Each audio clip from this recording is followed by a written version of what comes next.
Cell phone పై నేటి యువతకు ప్రత్యేక అవగాహన కల్పించేందుకు ఈ సంవత్సరం సివైఎఫ్ అంతర్జాతీయ యువజన మహోత్సవాల్లో ప్రత్యేక నాటికలు రూపొందించామని world book of records award గ్రహీత CYF international director BHV Murthyraju తెలిపారు. ఈ నెల 6వ తేదీ నుండి 3 రోజుల పాటు కాకినాడ కులాయి చెరువు ఫ్యాబిన్ కన్వెన్షన్ హాల్లో ఉదయం 9 గంటల నుండి రాత్రి 9 గంటల వరకు సెల్ టు హెల్ కార్యక్రమం జరుగుతుందన్నారు. గత 27 సంవత్సరాలుగా 10 లక్షల మంది పైనే భారతదేశంలో యవనస్తులకు కౌన్సిలింగ్ ఇచ్చిన సంస్థగా, world book of record award పార్లమెంట్లో తీసుకున్న సంస్థగా మేము ఆలోచన చేసి ఈ సంవత్సరం ఈ ప్రత్యేక శిబిరాన్ని మేము ఏర్పాటు చేశాం.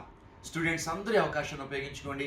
అభినయాల రూపంలో, స్కిట్స్ రూపంలో మీ ముందుకు సెల్ ఫోన్ యొక్క అవగాహన సదస్సును తీసుకొస్తున్నాం. అంత మాత్రమే కాదు, శక్తివంతమైన స్తుతి ఆరాధన, ప్రపంచవ్యాప్తంగా వాడబడుచున్న గొప్ప దైవజనుల చేత ఆధ్యాత్మిక వర్తమానాలు.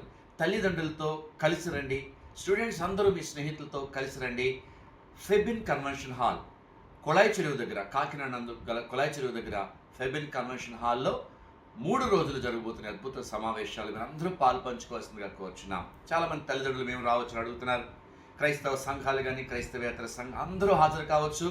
కానీ ప్రతిరోజు 6 గంటల నుండి మాత్రమే మీరు రావడానికి ఉంది. దయచేసి గమనించండి. పగలు మాత్రం ప్రత్యేకంగా యవనస్తులకి మేము ఆహ్వానం తెలియజేస్తున్నాం. ఆది, సోమ, మంగళ ప్రతిరోజు 6 గంటలకు కుటుంబాలతో వచ్చి దైవ దీవెనలు పొందాలని ప్రభుపేట మీ అందరికీ మనం చేస్తున్నాం. ఏకం 3 మిమ్మల్ని అందరినీ సంగీతంలో ముంచేయాలన్న ఉద్దేశంతో ఏకం 3 మీ ముందుకు వస్తుంది. 12 మంది కళాకారులచే, వాయిద్యకారులు, అలాగే గాయకులచే అద్భుతమైన మ్యూజిక్ కాన్సెప్ట్ మీ ముందుకు వస్తుంది. దయచేసి రండి, కలిసి భగవంతుని ఆరాధిద్దాం. మన భారతదేశం, మన ఆంధ్ర రాష్ట్రం, మన ప్రాంతాలు అభివృద్ధి అయ్యేలాగా ప్రార్థన చేద్దాం. దేవుడు మిమ్మల్ని అందరినీ దీవించి ఆశీర్వదించునుగాక. God bless you. మరొకసారి మీ అందరికీ రక్తదాన శిబిరానికి స్వాగతం. రక్తదానం చేయండి, ప్రాణాన్ని నిలబెట్టండి. 7, 8 సోమ, మంగళ వారాలలో ప్రతిరోజు మరి వచ్చే యువకులకు ఆహ్వానం తెలియజేస్తున్నాం. మెగా రక్తదాన శిబిరాన్ని ఏర్పాటు చేస్తున్నాం. దయచేసి దానిలో పాలు పంచుకుని దేవుని నామాన్ని మహింపరచాలని ప్రభుపేట మీ అందరికీ మనవి చేస్తున్నాం.